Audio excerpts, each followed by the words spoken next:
Hi friends, ఈరోజు మళ్ళీ మనం ప్రాజెక్ట్ మేనేజ్మెంట్లో కొత్త సెషన్ నేర్చుకుందాం. ఈరోజు మన టాపిక్ ఏంటంటే keywords. Keywords is nothing but what are the names which are used in our current project is called keywords. మీరు ఇంటర్వ్యూ ఇచ్చేటప్పుడు ఈ కీవర్డ్స్ పడితే ఇంటర్వ్యూలో ఆన్సర్స్కి ఖచ్చితంగా ఇంటర్వ్యూ క్లియర్ అవుతుంది. ఫస్ట్ కీవర్డ్ ఏమో స్కోప్. స్కోప్ అంటే ఏంటి? గోల్. మనం ఏదైనా ప్రాజెక్ట్ స్టార్ట్ చేయాలంటే మనకి ఫైనల్గా వచ్చే అవుట్పుట్ రావాలి అంటే ఒక గోల్ ఉండాలి. దాన్నే స్కోప్ అంటారు. సో ఏదైనా కన్స్ట్రక్షన్ బిజినెస్ స్టార్ట్ చేసామనుకో, ఈ బిల్డింగ్ అంతా కూడా కంప్లీట్ అవ్వడానికి 3 years పడుతుంది అని చెప్తారు కదా, అది మన గోల్. మన నెక్స్ట్ కీవర్డ్ రిస్క్. రిస్క్ అంటే ఏంటంటే అన్ అన్సర్టైన్ కండిషన్స్ ఆర్ సిచ్యువేషన్ అక్కడ at any time in the project is called risk అని చెప్పండి. ఇంటర్వ్యూలో ఎవరైనా అడిగినప్పుడు, అంటే ఫర్ ఎగ్జాంపుల్ ఎవరైనా ఎంప్లాయీస్ మానేసిన ఎంప్లాయీస్ని ఆఫీస్లో రిసోర్సెస్ అని కూడా అంటారు. లేదంటే ప్రొడక్ట్స్ మనకి రాకుండా, సపోజ్ ఒక ల్యాప్టాప్ మన కంపెనీ ల్యాప్టాప్ అనుకో, అందులో కావాల్సిన రా మెటీరియల్ రాకపోయినా కూడా దాన్ని రిస్క్ అంటారు. నెక్స్ట్ కీవర్డ్ ఏంటంటే స్టేక్ హోల్డర్స్. స్టేక్ హోల్డర్స్ అంటే నథింగ్ బట్ మనతో పనిచేసే వర్కర్స్ కానీ, మనతో పనిచేసే ప్రాజెక్ట్ ఎంప్లాయీస్ కానీ, మనకి ప్రొడక్ట్స్ సప్లై చేసే సప్లయర్స్ కానీ, మన మేనేజర్స్ కానీ, మనతో పనిచేసే కోవర్కర్స్ని కానీ stake holders. Stake holders is nothing but the employees who are working in our company and the project team and a project manager, our clients, our suppliers, all are common stake holders. ఈ stake హోల్డర్స్ని 2 types ఉంటాయి. External stake holders ఒకటి, internal stake holders ఒకటి. Internal stake holders అంటే మనతో పాటు పనిచేసే project manager, project team, మన పక్కనున్న టీం మెంబర్స్, ఇంకెవరైనా క్రాస్ ఫంక్షనల్ టీం మెంబర్స్, వీళ్ళందరినీ కూడా ఇంటర్నల్ స్టేక్ హోల్డర్స్ అంటారు. ఎక్స్టర్నల్ స్టేక్ హోల్డర్స్ ఎవరంటే మన క్లయింట్, మనకి ఎవరైతే ప్రాజెక్ట్ ఇస్తారో వాళ్ళు ఎక్స్టర్నల్ స్టేక్ హోల్డర్స్. దాంతోపాటు ఇంకా మనకి సప్లయర్స్, కొన్ని థర్డ్ పార్టీస్ ప్రాజెక్ట్స్ కూడా మనం వర్క్ చేస్తాం, వాళ్ళని కూడా ఎక్స్టర్నల్ స్టేక్ హోల్డర్స్ అంటారు. నెక్స్ట్ కీవర్డ్ ఏంటంటే cost. Cost or budget or finance అని ప్రాజెక్ట్ మేనేజ్మెంట్లో యూజ్ చేస్తాం. అంటే ఒక ప్రాజెక్ట్ స్టార్ట్ చేసిన దగ్గర నుండి అయ్యే వరకు అయ్యే ఖర్చు అంతటిని కలిపి కాస్ట్ కానీ, బడ్జెట్ కానీ, ఫినాన్స్ అని అంటారు.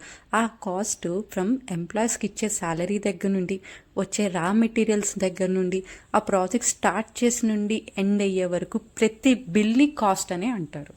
Next keyword schedule. షెడ్యూల్ అంటే time or timeline or milestone అని కూడా అంటారు. అంటే ఒక ప్రాజెక్ట్ స్టార్ట్ అయిన దగ్గర నుండి ఎండ్ అయ్యే వరకు ఎంత టైం లిమిట్ అయితే తీసుకుంటుందో దాన్నే షెడ్యూల్ ఆర్ టైమ్ లైన్ అని అంటారు.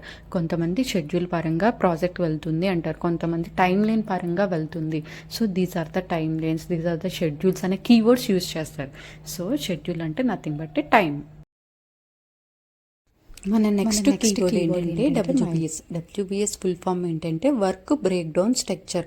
మన ప్రాజెక్ట్ స్టార్ట్ అయిన దగ్గర నుండి ఎండ్ అయ్యే వరకు చేసే పనిని వర్క్ బ్రేక్ డౌన్ స్ట్రక్చర్. అంటే స్టార్టింగ్లో ప్రాజెక్ట్ రాగానే విత్ ఇన్ 1 day మనం ప్రాజెక్ట్ కంప్లీట్ చేయలేం.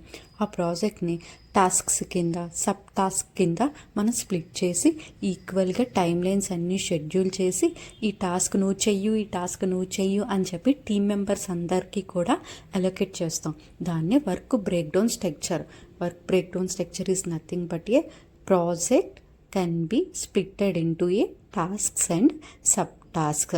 అండ్ నేను next keyword milestone. Milestone అంటే nothing but a timeline is required to complete a project. Project start అయిన నుండి ఎండింగ్ వరకు ఎంత టైం లైన్ కావాలో దాన్నే మైల్ స్టోన్ అంటారు. కొంతమంది కీ మైల్ స్టోన్ అని కూడా అంటారు. Key milestone is nothing but project starting from 0 day onwards is called key milestone. అసలు దీనిన్నిటికీ డిఫరెన్సెస్ ఏంటంటే, కీ మైల్ స్టోన్కి సైన్ ఆఫ్ అప్రూవల్ కావాలి. అంటే ఇంకా ఎగ్జాంపుల్ ఏంటంటే, టాస్క్ సబ్ టాస్క్ కంప్లీట్ చేస్తాం కదా, కంప్లీట్ అయ్యాక ప్రాజెక్ట్ మేనేజర్కి కానీ మన లీడ్కి కానీ ఇన్ఫర్మేషన్ ఇస్తాం వయా ఈమెయిల్. సో వాళ్ళు అంతా చెక్ చేసి అంతా ఓకే అని చెప్పి అప్రూవ్డ్ అని ఒక ఈమెయిల్ రెస్పాన్స్ ఇస్తారు. Then will go for a next task. దాన్ని కీ మైల్ స్టోన్ అంటారు. కానీ మైల్ స్టోన్కి ఎటువంటి అప్రూవల్స్ అవసరం లేదు. మనం ఒక టాస్క్ అయిపోగానే ఇంకో టాస్క్కి వెళ్ళిపోవచ్చు. మన నెక్స్ట్ కీవర్డ్ ఏంటంటే quality and quantity. Quality is nothing but మనం ఎప్పుడు కూడా ఏ ప్రాజెక్ట్ వర్క్ చేసినా కూడా 100% ఆఫ్ క్వాలిటీ మెయింటైన్ చేయాలి. అది రా మెటీరియల్ సబ్మిట్ చేయనా, అది కన్స్ట్రక్షన్ రిలేటెడ్ వర్క్ అయినా కూడా, or any ceiling related work అయినా, ఇన్ఫ్రాస్ట్రక్చర్ రిలేటెడ్ వర్క్ ఏదైనా కూడా 100% క్వాలిటీ మెయింటైన్ చేయాలి. దాన్ని క్వాలిటీ అంటారు. And quantity is nothing but amount of the work is required for this project. Starting నుండి ఎండింగ్ వరకు ఇంత నెంబర్ ఆఫ్ రిసోర్సెస్ యూటిలైజ్ చేసుకొని చేసేదాన్ని క్వాంటిటీ అంటారు. ఇంకో ఎగ్జాంపుల్, ఇంత రా మెటీరియల్ యూజ్ చేసి మనం ప్రాజెక్ట్ కంప్లీట్ చేస్తున్నాం, ఇన్ని కేజెస్ ఆఫ్ రా మెటీరియల్, దాన్ని క్వాంటిటీ అంటాం.